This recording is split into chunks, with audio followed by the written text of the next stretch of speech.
Assalamualaikum warahmatullahi wabarakatuh. Perkenalkan, nama saya Resmiati dari kelas A6 Manajemen dengan NIM 2101010224. Mata kuliah Akuntansi Manajemen dengan dosen pengampu Pak Ariski Andrinaldo, Sarjana Ekonomi, Magister Akuntansi. Baiklah, di sini saya akan menjelaskan tentang analisis biaya, volume, dan laba. Biaya, volume, dan laba merupakan tiga elemen pokok dalam menyusun laporan laba rugi sebuah perusahaan.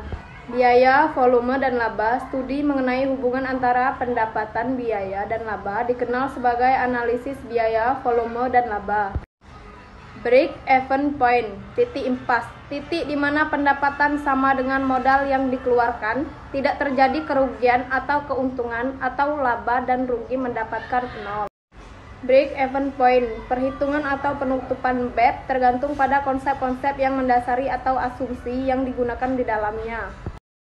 Perhitungan BEP dapat dilakukan dengan dua cara, yaitu atas dasar unit dan atas dasar sales dalam rupiah. Rumus BEP sama dengan PC, keterangan P sama dengan harga jual per unit. P kurang VC, V sama dengan biaya variabel per unit. PC sama dengan biaya tetap. Break-even point, tujuan mencari titik impas. 1. Mencari tingkat aktivitas di mana pendapatan sama dengan biaya.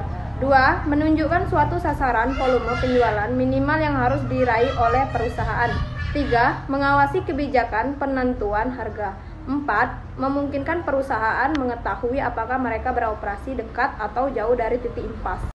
Margin of safety, makin tinggi keamanan, makin rendah resiko untuk tidak mencapai titik impas. Rumusnya, batas keamanan sama dengan total penjualan yang dianggarkan dikurang penjualan titik impas. Analisis BVL memilih struktur biaya untuk menentukan derajat operating leverage, degree of operating leverage yang ada di perusahaan pada tingkat penjualan tertentu dapat diukur dengan menggunakan rumus target operating leverage sama dengan margin kontribusi laba bersih.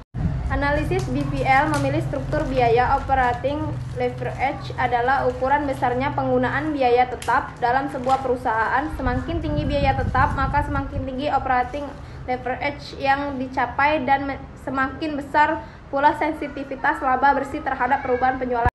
Analisis BVL memilih struktur biaya, degree of operating leverage bertindak sebagai pengada multiplier. Jika degree of operating leverage tinggi, peningkatan persentase yang kecil dalam penjualan dapat menghasilkan peningkatan laba bersih dalam persentase yang jauh lebih besar. Analisis BVL memilih struktur biaya untuk menentukan derajat operating leverage, degree of operating leverage yang ada di perusahaan pada tingkat penjualan tertentu dapat diukur dengan menggunakan rumus target operating leverage sama dengan margin kontribusi laba bersih. Implikasi penggunaan analisis BVL. 1. Perubahan dalam biaya tetap dan volume penjualan. 2. Perubahan dalam biaya variabel dan volume penjualan. 3. Perubahan dalam biaya tetap, harga jual, dan volume penjualan. 4. Perubahan dalam biaya variabel, biaya tetap, dan volume penjualan. Sekian dari saya. Wassalamualaikum warahmatullahi wabarakatuh. Sekian penjelasan dari saya akhiri. Wassalamualaikum warahmatullahi wabarakatuh.